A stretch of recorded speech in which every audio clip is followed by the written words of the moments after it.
like a snack of milk and cookies. Nothing tastes better than an Oreo cookie. Blah. Mom, the milk's spoiled. The milk's spoiled? It can't be. I just bought it yesterday, and the sell-by date says December 15th. There's another $4 down the drain. Is this scene all too familiar? How many times have you dunked an Oreo into a cold glass of milk only to take a big bite of blah? Sometimes you might be lucky enough to smell spoiled milk before you taste it, but the milk could be contaminated even before you smell it. Well, have no fear. Ben, our bacteria electronic nose, is here. We all know spoiled milk is a growing concern, and we think our Ben chip can cap these spoiled situations. Well, Dr. Jersey, all your moving puns aside, it is a fact that milk is really good for you. With vitamins like A, C, and D, and minerals including calcium, potassium, milk is a great way to round out a balanced diet. However, spoiled milk is not nutritious, and anyone who drinks it may experience vomiting, diarrhea, and stomach pain. In some cases, it can require a visit to the family doctor or a hospital stay until the symptoms go away. Each dairy farm takes steps to ensure the milk you buy is fresh and nutritious. But ladies and gentlemen, the dairy farm have more critters than four-legged ones you see grazing in the field. Our research revealed that there are many, and I mean teeny-weeny critters called bacteria that often sneak into milk and other foods we eat on a daily basis. Bacteria are the most important microorganisms to a food processor.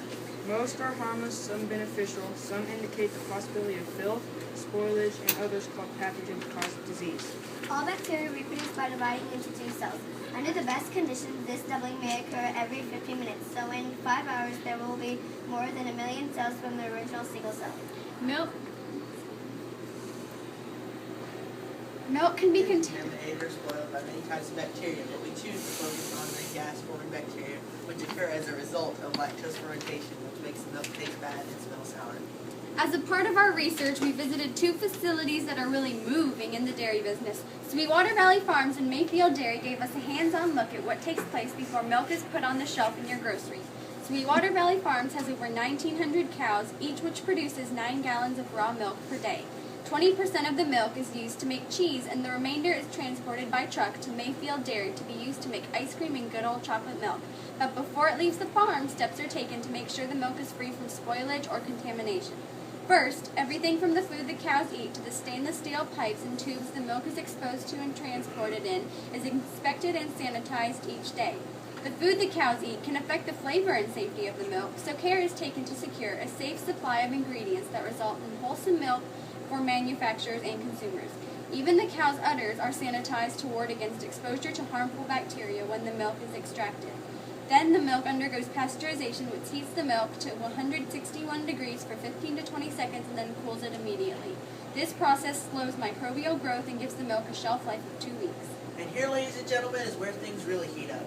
In our opinion, the process used by both farms to the point of pasteurization were spot on. However, we found the time in transit and distribution is where the milk faced the greatest challenge for contamination and spoilage. Sell-by-dates on containers should help consumers, but as you just witnessed, that didn't help Johnny or his mom when she purchased the milk just yesterday. Any change in temperature or exposure to bacteria while being transported could contaminate the milk and cause it to spoil. Sadly, many consumers don't know the milk is bad until after they smell it or take the first big gulp. Because of safety concerns, they can't open the milk to smell it before they buy it to determine if the milk is bad. Plus, not all bad bacteria smell foul. So we looked to see what scientists are doing and found one individual who was developing an electronic nose which can sniff the gas bad bacteria emits when it is present. Dr. Eric Kuhl of Stanford University is building an artificial nose by using fluorescent compounds and DNA of bad bacteria attached to sniffing sensors. The tiny sensor molecules change color when they detect certain substances when viewed under a fluorescence microscope. While sniffing bad bacteria might be a good way to detect contamination and spoilage, we knew fluorescent microscopes aren't something the average person carries in their purse or wallet, not to mention the cost to own such equipment. So we looked at the field of nanotechnology for an answer. Nanotechnology is the study of manipulating matter on a molecular scale, in this case gas-forming bacteria. Our innovative solution for detecting milk contamination and spoilage is Ben, our bacteria electronic nose, which really knows if the milk is spoiled. The Ben chip is attached to the end of the top of a regular milk cap like this. Dwarf sensors attached inside the milk cap sniff gas in the bad bacteria emits and changes to a shade of blue when present. There are no chemical sprays or additives that could be a health concern for consumers as they are contained within the resin of the chip. The recyclable sensors are designed to last a normal 2-week shelf life for a container of milk. So the next time Mom goes to the refrigerator, she can simply shake the milk carton and look at the cap before she pours. So that, my dairy friends, means no more crying over spilled, we mean spoiled milk.